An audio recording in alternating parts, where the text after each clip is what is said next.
На заседании Абхазского союза туризма, которое проходило с участием отраслевых союзов, экспертов, представителей бизнеса, парламента, членов правительства, общественной палаты, обсуждались актуальные проблемы недобросовестной конкуренции в туристической отрасли Абхазии и меры, направленные на их решение.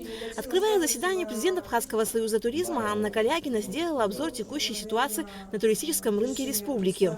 Инвестиции и приход крупных игроков – это прекрасно, но необходимо помнить о правилах игры и их влиянии на малый и средний бизнес, который является двигателем экономики любой страны.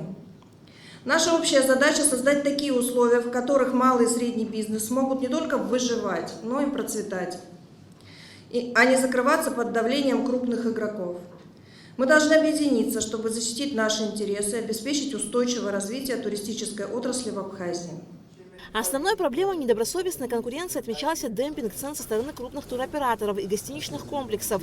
Это приводит к занижению цен на услуги, что негативно сказывается на малом и среднем бизнесе. Многие небольшие отели и туристические компании не могут конкурировать с крупными игроками, что приводит к их закрытию. Кроме того, отмечалось и отсутствие стандартов качества объектов размещения. На сегодняшний день в Абхазии отсутствуют четкие обязательные стандарты классификации гостиниц и других средств размещения, что негативно сказывается на общем состоянии рынка. Это создает неравные условия для участников рынка, затрудняет выбор также для гостей республики и туристов. Нехватка прозрачности в вопросах качества услуг также способствует недобросовестной практике. Участники встречи выступили и с докладами. О проблемах ценообразования туристских услуг рассказал кандидат экономических наук Алхас Багба. В туризме ни одного предприятия на сегодняшний день нет доминирующего положения. То есть никто из туроператоров не имеет более 50% доли рынка. Дальше также борьба с демпингом на практике, что может дать почву для коррупции, разделение рынка на приближенных или привести к ситуации, когда туроператорам необоснованно будут навешиваться ярлыки, как мы слышали, читали и так далее в соцсетях, в мае имеется в виду. Пока же глобальные изменения в туризме не произошли, единственным эффективным способом, по моему мнению, по нашему мнению, можно так сказать, эффективным способом сопротивления демпингу, видим мы объединение усилий самих участников рынка, то есть это предприниматели, частный сектор и государство. Представители индустрии подробно рассказывали, с какими трудностями сталкиваются в особенности малые и средние предприниматели. В настоящее время в общей базе Министерства туризма зарегистрировано свыше 40 тысяч койко-мест. Если не создать равные конкурентные условия для участников туристического рынка, то малый и средний бизнес окажется под серьезной угрозой. Мы сегодня в жестком блоке имеем около 8 тысяч койко-мест, а в общем у нас 40 тысяч. То есть спустя 5 лет мы потеряем всю вместимость, то, что мы имеем. То есть каждый год поэтапное увеличение жесткого блока – это потеря койко-мест, потеря всех объектов. То есть, да, я понимаю, каждый предприниматель получает все денежные средства, которые он запрашивает, и его не волнует, как дальше будет продавать его номер туроператор. Туроператор сегодня говорит, что я не ухожу в минус, я могу демпинговать на цене размещения, но при этом транспортное сообщение. Буквально вчера мы смотрели поездка в Сухум, Москва, 1500 рублей стоит билет. То есть я не знаю, что за цена, но на такой цене, на цене трансфера, на цене размещения никто никогда не останется в прибыли. Соответственно, большие потери будут у нашего государства, и мы не получим тот доход в виде налоговых обеспечений, который мы планировали. Та внешняя сила, которая сегодня зашла на территорию Абхазии и именно бьет не только по размещению. У нас транспортные компании встали, то есть там есть конкуренция. У нас в экскурсионном обслуживании большие демпинги. Об этом не 3 года, уже 5-6 лет мы об этом говорим. И на основании даже нашего законодательства гражданин Абхазии имеет право только проводить экскурсионную деятельность, но мы видим, как нелегалы заходят. То есть это вся проблема, которую мы должны сегодня все вместе решать с вами. Буквально недавно за 50 рублей в одном из отелей Гагры была продана путевка. Я лично встречалась с этим туристом. То есть продает путевки роботы.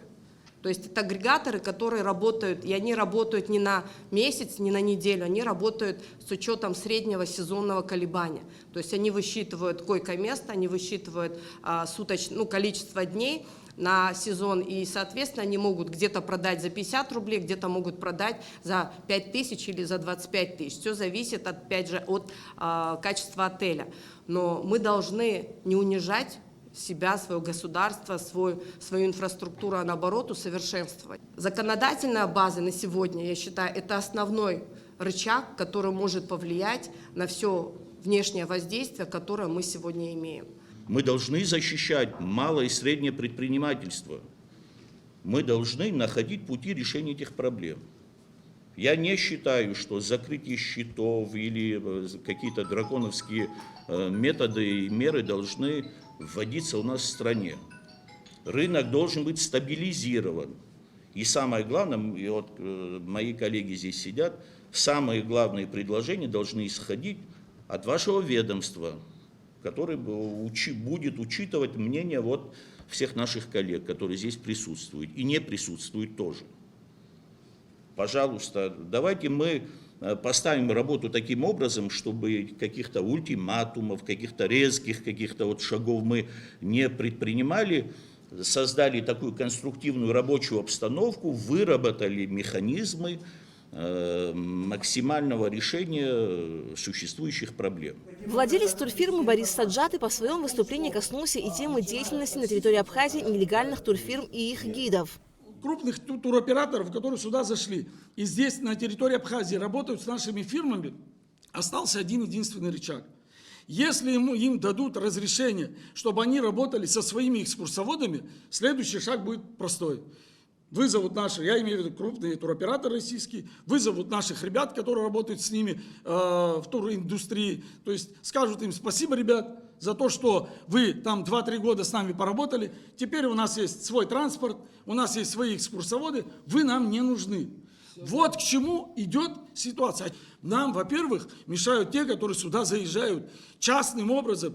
Автобусы, микроавтобусы, минивены. Вы посмотрите, здесь в нашей сфере экскурсионной занимаются этим бизнесом больше внешних игроков, чем внутренних. Заместитель министра туризма Астамур Барцир сообщил, что ведомство проводило встречи с владельцем больших объектов размещения, и с его стороны есть понимание того, что продавать номера ниже рыночной стоимости невыгодно для других участников туриндустрии. Выход решения из этой проблемы, как мы понимаем, это они же подписывают договор между туроператором и ательером по среднюю стоимость. Сейчас мы вышли с таким предложением, и нас тоже услышали, что при подписании договора они будут указывать, что туроператор будет продавать не ниже определенной стоимости, что, как бы, на наш взгляд, должно стабилизировать рынок, потому что такие ситуации происходили и в соседним нашим регионам, в Сочи, в Краснодарском крае, там ательеры собрались и вот вышли с таким предложением к туроператору, и на наш взгляд, там ситуация изменилась, цены стабилизировались. Надеюсь, что это повлияет на ситуацию. И самое главное, на наш взгляд, что мы должны отстаивать нашу национальную цену. Не превращать Республику Абхазию в какой-то эконом-класс для отдыха, для проживания. Да, конечно, я сейчас говорю какие-то непопулярные вещи. Турист – это человек и так с деньгами, который предпочитает свой отдых у нас в республике. Но мы должны бороться за более благосостоятельного, более платежеспособного туриста и отстаивать свою ценовую политику. Участники встречи согласились с необходимостью разработки и внедрения комплекса нормативных документов и инициатив, предложенных Абхазским союзом туризма. По итогам встречи была принята резолюция с предложениями в краткосрочной и долгосрочной перспективах. Разработку нормативной базы и реализацию инициатив будет курировать рабочая группа при Министерстве туризма. Аля Катрапшрамукамки, Абхазское телевидение.